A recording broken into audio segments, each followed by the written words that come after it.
எல்லாருக்கும் வணக்கம். இன்னைக்கு நம்ம பார்க்க போறது இந்திய அரசியலமைப்பு சட்டத்தை பத்தி.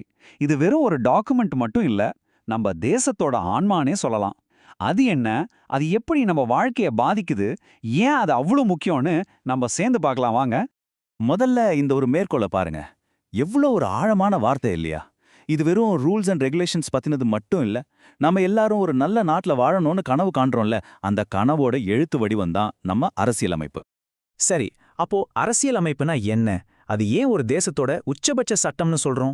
வாங்க அத பத்தி முதல்ல தெரிஞ்சுக்கலாம். ரொம்ப சிம்பிளா சொல்லணும்னா நம்ம அரசியலமைப்பு தான் இந்தியாவிலே மிக உயர்ந்த சட்டம். அதாவது இதுக்கு மேல ஒரு சட்டமே கிடையாது. நம்ம நாட்டுல கொண்டு வர எந்த ஒரு சட்டமா இருந்தாலும் அது நம்ம அரசியல் அமைப்புக்கு உட்பட்டு தான் இருக்கணும். கவர்மெண்ட் எப்படி வேலை செய்யணும், நமக்கு அதாவது குடிமக்களுக்கு என்னென்ன உரிமைகள் இருக்கு, கோர்ட் எப்படி தீர்ப்பு சொல்லணும்னு எல்லாத்துக்கும் இதுதான் அடிப்படை. இது அரசாங்கத்துக்கும் மக்களுக்கும் நடுவுல ஒரு ஒப்பந்தம் மாதிரி. ஓகே, அப்போ அரசியலமைப்புனா என்னன்னு ஒரு ஐடியா கிடைச்சிருக்கும். இப்போ இவ்வளவு பெரிய ஒரு மகத்தான ஆவணம் எப்படி உருவாச்சு, அதோட கதை என்ன? வாங்க அந்த சுவாரஸ்யமான கதைக்குள்ள போகலாம். இது ஒரே நாள்ல நடந்த விஷயம் கிடையாது, இது ஒரு பெரிய பயணம். 1946ல அரசியலமைப்பு சபைன்னு ஒன்ன உருவாக்குறாங்க. பல வருஷங்கள், நிறைய விவாதங்கள், ஆலோசனைகளுக்கு அப்புறமா 1949 நவம்பர் 26ஆம் தேதி நம்ம அரசியலமைப்பை ஏத்துக்கிட்டாங்க. கடைசியா நம்ம குடியரசு நாளா கொண்டாடுறோமே, அந்த 1950 ஜனவரி 26ஆம் தேதி தான் இது முழுசா நடைமுறைக்கு வந்தது. இந்த ஒரு மாபெரும் வேலையை செஞ்சு முடிச்சதுல பல பேர் இருந்தாலும் இதோட முக்கிய சிற்பி, அதாவது இதோட ஃபாதர்னு சொல்றது டாக்டர் B.R. அம்பேத்கர் அவர்களை தான். அதனால தான் நாம அவரை இந்திய அரசியலமைப்பின் தந்தைன்னு ரொம்ப பெருமையோடு சொல்றோம். சரி, அரசியலமைப்பு உருவான கதையை இப்ப பார்த்தோம். அடுத்து இந்த அரசியலமைப்பு நம்ம அரசாங்கத்தோட கட்டமைப்பையே எப்படி உருவாக்குதுன்னு பார்க்கலாம். நம்ம அரசாங்கம் மொத்தமும் ஒரு 3 முக்கியமான தூண்கள் மேல தான் நிக்குது. அது என்ன அந்த 3 தூண்கள்? 1 சட்டமன்றம், 2வது நிர்வாகம், 3வது நீதித்துறை. இந்த 3 தான் நம்ம ஜனநாயகத்தோட இதயமே. ஒவ்வொன்றுக்கும் ஒரு ஸ்பெஷலான ரொம்ப முக்கியமான வேலை இருக்கு. முதல் தூண் சட்டமன்றம். நம்ம பார்லிமெண்ட்னு சொல்றோமே, அதுதான். இவங்களோட முக்கியமான வேலை என்னன்னா நம்ம நாட்டுக்கு தேவையான சட்டங்களை உருவாக்குறது. அடுத்து 2வது தூண் நிர்வாகம். இதுல யார் வருவாங்கன்னா நம்ம பிரதமர், அவரோட மந்திரிங்க, இவங்க எல்லாரும் வருவாங்க. பார்லிமெண்ட்ல ஒரு சட்டத்தை கொண்டு வந்தா அதை நாடு முழுக்க சரியா செயல்படுத்துறது தான் இவங்களோட வேலை. கடைசியா 3வது தூண் நீதித்துறை. நம்ம சுப்ரீம் கோர்ட், ஹை கோர்ட்ஸ் எல்லாம் இதுக்கு கீழே தான் வரும். இவங்களோட வேலை என்ன தெரியுமா? இயற்றப்பட்ட சட்டங்களையும் எல்லாத்துக்கும் மேல நம்ம அரசியலமைப்பையும் பாதுகாக்கிறது. இவங்க தான் நம்ம சட்டத்தோட பாதுகாவலர்கள். இப்போ இந்த செக்ஸ் அண்ட் பேலன்சஸ்ங்கிற விஷயத்தை நல்லா புரிஞ்சுக்கணும். இது ரொம்ப முக்கியம். இதுக்கு என்ன அர்த்தம்னா, நம்ம பார்த்தோமே அந்த 3 தூண்களும் ஒன்னுக்கு ஒன்னு பவரை பிரிச்சுக்கும். சட்டமன்றம் தப்பா ஏதாவது பண்ணா நீதித்துறை கேள்வி கேட்கும், நிர்வாகம் தப்பு பண்ணா சட்டமன்றம் கேள்வி கேட்கும்.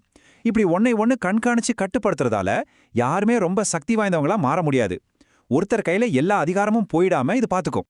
சரி, இதுவரைக்கும் கவர்மெண்ட் எப்படி இயங்குதுன்னு பார்த்தோம். இப்போ விஷயத்துக்கு வருவோம்.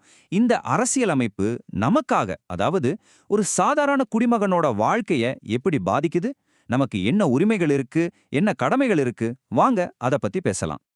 இதோ பாருங்க, இதுதான் நம்மளோட அடிப்படை உரிமைகள். அரசியலமைப்பு நமக்கு கொடுத்திருக்கிற முக்கியமான வாக்குறுதிகள் இது. உதாரணத்துக்கு சமத்துவ உரிமை. சட்டத்துக்கு முன்னாடி நீங்க யாரா இருந்தாலும் சரி, எல்லாரும் சமம். அப்புறம் சுதந்திர உரிமை. நாம பேச, எழுத, நமக்கு பிடிச்ச மாதிரி வாழ நமக்கு சுதந்திரம் இருக்கு. இதே மாதிரி சுரண்டலுக்கு எதிரான உரிமை, மத சுதந்திரம்னு ஒவ்வொரு உரிமையும் நம்ம ஜனநாயகத்தோட அஸ்திவாரம். இங்க ஒரு முக்கியமான விஷயத்தை நம்ம புரிஞ்சுக்கணும். இந்த அடிப்படை உரிமைகள் அவ்வளோ சக்தி வாய்ந்தது. எந்த ஒரு காரணத்துக்காகவும் ஏன் கவர்மெண்டால கூட இந்த உரிமைகளை நம்ம கிட்ட இருந்து பறிக்கவே முடியாது, சில அவசர கால நிலையை தவிர. இதுதான் அரசியலமைப்பு நமக்கு கொடுக்கிற மிகப்பெரிய பாதுகாப்பு கவசம். நமக்கு உரிமைகள் இருக்கிற மாதிரி சில கடமைகளும் இருக்கு இல்லையா? அரசியலமைப்பு அதையும் சொல்லுது.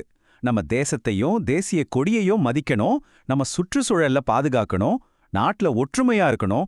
இந்த மாதிரி சில அடிப்படை கடமைகளும் நமக்கு இருக்கு. சரி, இப்போ நாம கடைசி பகுதிக்கு வந்தாச்சு. இவ்ளோ முக்கியமான இந்த அரசியலமைப்ப எது பாதுகாக்குது, இதோட சக்திய எது எப்பவும் நிலைநிறுத்துது, அத பத்தி பார்க்கலாம். ஒரு நிமிஷம் யோசிச்சு பாருங்க. ஒருவேளை நம்ம பார்லிமெண்ட் அரசியலமைப்புக்கு எதிரா ஒரு சட்டத்தை கொண்டு வந்தா என்ன ஆகும்? அதை யார் தட்டி கேட்பாங்க? யார் அதை தடுப்பாங்க? அதுக்கான பதில்தான் இந்த ஜுடிஷியல் ரிவ்யூ, தமிழ்ல நீதித்துறை மறு ஆய்வுன்னு சொல்லுவோம். இது நம்ம சுப்ரீம் கோர்ட்டோட மிகப்பெரிய பவர்.